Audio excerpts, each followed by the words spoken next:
living in essentially different informational worlds and will no longer have the ability to agree on what reality is. And so how can you have a democracy if you can't agree on what is real or what is not real?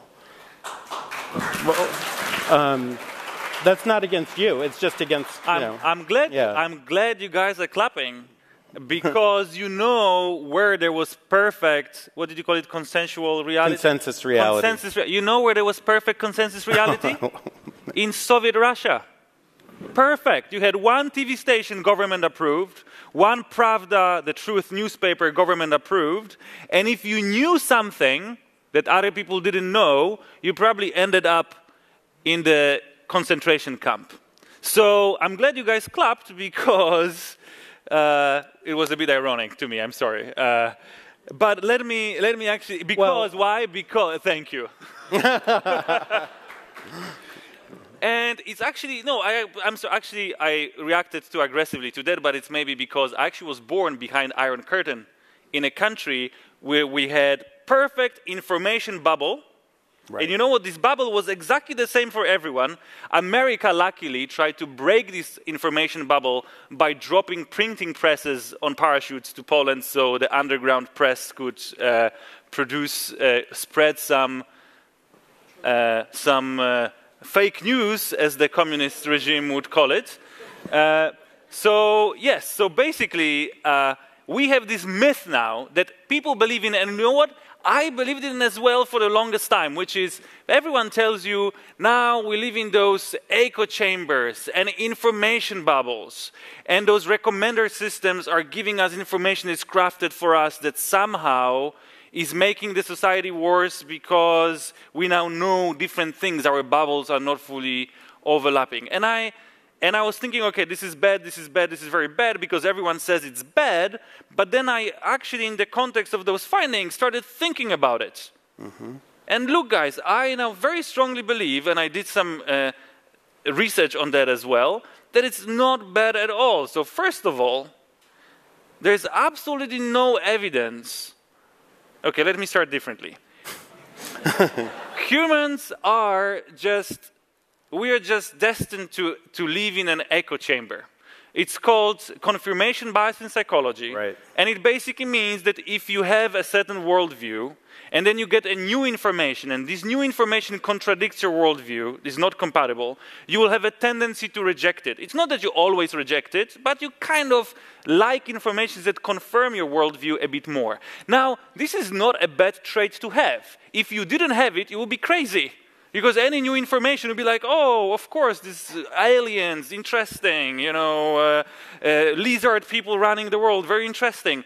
No, like, luckily, we have this like, our brains like to keep consistent mental structures there.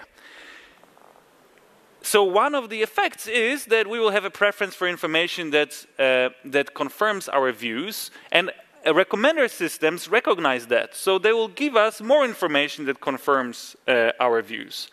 So we kind of living, all of us live in echo chambers. But now our echo chambers today are way larger than they have ever been in the history of humankind.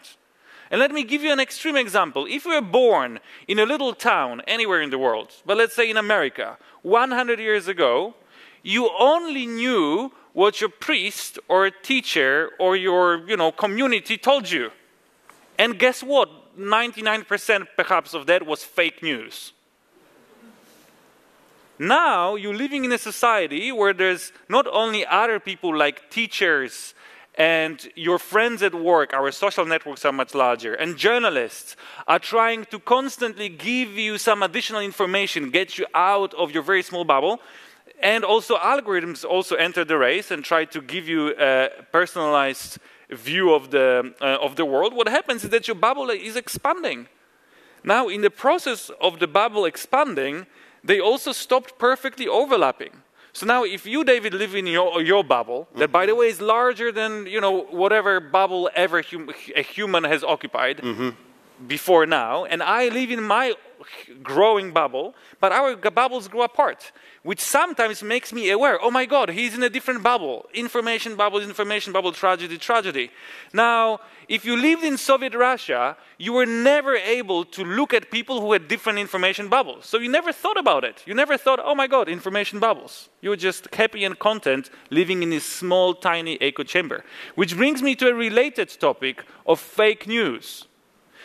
I did not see any evidence, and I really encourage you to send me some if you have any, that we are somehow surrounded by more fake news today than we were surrounded by 10 or 20 or 30 or 50 years ago. Quite the opposite. I would take that. Yeah. Thank you. Quite the opposite. The amount of valid information that we have not only as a society, but also as each individual person in this room, is again way larger than whatever people had in the past. And one of the outcomes of us having so much valid information out there, and also being able to access any information that humanity has ever produced, including sensitive data, just with one click of your mouse on the internet, what happens is that if you have fake news, if you heard something, and if you've heard a story, you can very quickly debunk it. So now what happened in a present society, in a current society, is that we got so quick at debunking false stories that you basically hear the phrase fake news, fake news, fake news all the time, which somehow creates an impression, oh wow, we are all surrounded by fake news. Well, of course we are. There's a lot of fake information around, but it's also way less than ever in the history in the past. And if someone has evidence to the contrary, I would really love to receive it. Please send it to me.